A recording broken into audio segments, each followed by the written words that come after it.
Hello friends, welcome to Tesla Competitive Services. Myself Shahzad और I am taking the classes of Indian Polity here. So friend, last का जो topic था जो हमने discuss किया था यहाँ पे fundamental right in general discuss किए थे. इनफैक्ट लास्ट पे जब हमने ये बताया था कि फंडामेंटल राइट का जो राइट टू प्रॉपर्टी है वो डिलीट कर दिया गया from the list of fundamental right और उसको लीगल राइट बना दिया गया. So there was queries from your side, WhatsApp पे मैसेजेस वगैरह आए थे आपकी तरफ से. तो बिगिनर्स के लिए आई कैन अंडरस्टैंड कि थोड़ा सा कन्फ्यूजन रहता है. सो उन्होंने पूछा था sir legal right, constitution rights क्या हैं, मतलब फंडामेंटल राइट्स क्या हैं, डिफरेंसेस क्या हैं इनमें. सो आई थॉट एक डाउट सेक्शन में आपका ये थोड़ा सा जो भी एरर है जो आपको इश्यूज़ हैं ये क्लियर करते हैं यहाँ पे. सो पहले यहाँ पे हम देख रहे हैं कि डिस्कस करेंगे कि ह्यूमन राइट्स क्या है. उसके बाद डिस्कस करेंगे फंडामेंटल राइट और ह्यूमन राइट में कोई डिफरेंस है या नहीं है. देन विल मूव ऑन कि कॉन्स्टिट्यूशन राइट क्या है और लीगल राइट क्या है. सो फाइन, ह्यूमन राइट क्या हुआ है? जब भी कोई ह्यूमन बीइंग बॉर्न होता है तो उसको कुछ बेसिक्स राइट दिए जाते हैं, उसको बोलते हैं ह्यूमन राइट. इनफैक्ट इसको हम बोल सकते हैं कि ह्यूमन राइट जो है वो नेचुरल राइट बोलते हैं इसको. So human right are these are natural rights.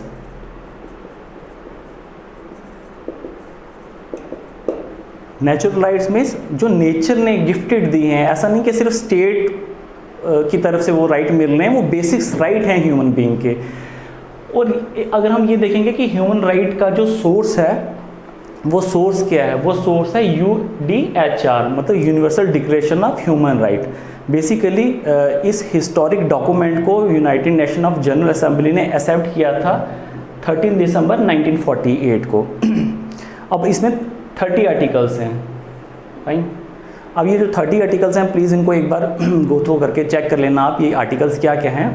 Next जो चीज़ यहाँ पे है, नेक्स्ट हम ये पढ़ते हैं कि फंडामेंटल राइट क्या है एक्चुअली, और फंडामेंटल राइट ह्यूमन राइट में आएंगे या नहीं आएंगे. तो फ्रेंड्स, फंडामेंटल राइट की जब हम बात करेंगे, इंडियन कॉन्टेक्स्ट की बात करेंगे, तो वो सारे राइट जो पार्ट 3 में आते हैं और जो आर्टिकल 12 से 35 आते हैं, सिर्फ और सिर्फ वही फंडामेंटल राइट होंगे.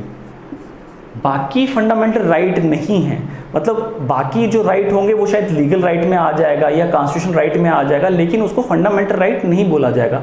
फंडामेंटल राइट वो सारे जिस लिस्ट को पार्ट 3 में डाला गया और स्पेसिफिकली आर्टिकल 12 से 35 तक है.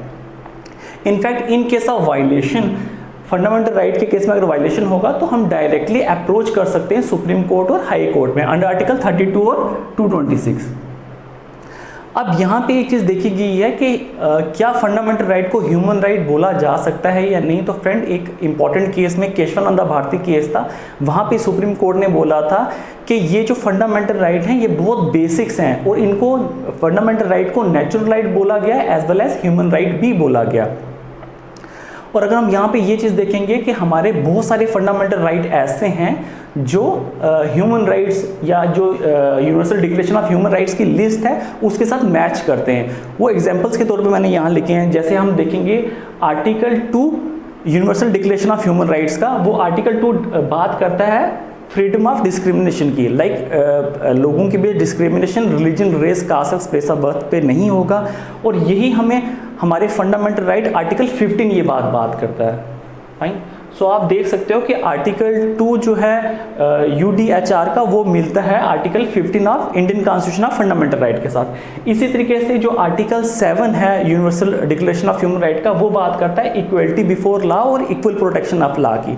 फाइन, और अगर हम यही चीज़ जब हम फंडामेंटल राइट इंडियन कॉन्टेक्स्ट की बात करेंगे तो वो हमें आर्टिकल 14 में मिलता है.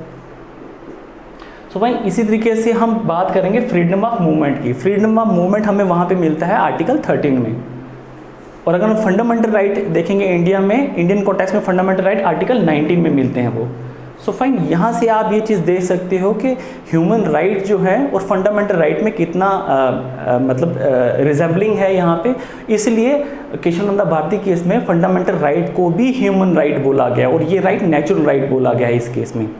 एक चीज़ यहाँ पे इंपॉर्टेंट ये है कि जो फंडामेंटल राइट एक कंट्री का है वो ज़रूरी नहीं है दूसरी कंट्री के भी फंडामेंटल राइट बिल्कुल सेम ही होंगे.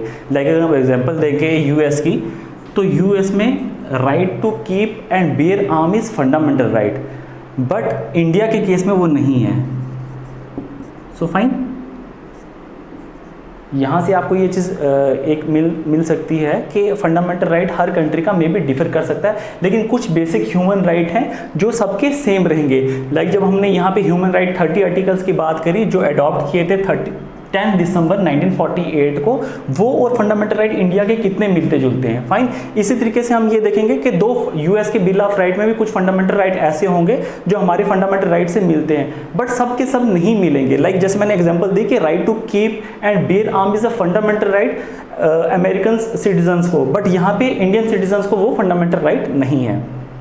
ओके, और नेक्स्ट हम मूव करते हैं कॉन्स्टिट्यूशनल राइट। अब कॉन्स्टिट्यूशनल राइट की अगर हम बात करेंगे तो वो सारे राइट जो फंडामेंटल राइट नहीं है, उसके अलावा जो भी राइट कॉन्स्टिट्यूशन में मेंशन होंगे, स्पेसिफिकली आर्टिकल्स होंगे, उनको हम बोलेंगे कि वो कॉन्स्टिट्यूशनल राइट है। Example like right to vote जो है आर्टिकल 326 में आता है, so it is a constitutional right. Next आप ये चीज़ भी बोल सकते हो कि अब ऐसा नहीं है कि फंडामेंटल राइट जो है वो कॉन्स्टिट्यूशनल राइट नहीं है, इनफैक्ट वो भी तो कॉन्स्टिट्यूशनल राइट ही हैं, लेकिन मेन डिफरेंस क्या है? मेन डिफरेंस ये है कि जो फंडामेंटल राइट हैं वो स्पेसिफिकली पार्ट 3 के अंदर मेंशन है, और स्पेशल उसको ये प्रोविजन दिया गया कि उसको अगर अमेंड करना है, उस कॉन्स्टिट्यूशन को अमेंड करना है पार्लियामेंट में, तो उसको अंडर आर्टिकल 368 जो पावर है पार्लियामेंट की अमेंड करने की कॉन्स्टिट्यूशन को, वो 368 के अंडर ही फंडामेंटल राइट अमेंड हो सकते हैं। जबकि जो कॉन्स्टिट्यूशन राइट या लीगल राइट की बात करेंगे उस केस में हम ऑर्डिनरी लेजिस्लेशन से वो राइट मॉडिफाई कर सकते हैं। तो ये बहुत इंपॉर्टेंट है कॉन्स्टिट्यूशन राइट में और फंडामेंटल राइट में। बेसिकली वायलेशन के केस में, यहाँ पे फंडामेंटल राइट के केस में जो अगर उनको डिलीट करना पड़ेगा फंडामेंटल राइट उस लिस्ट से, तो उनको special majority constitution amendment act से पास करना पड़ेगा।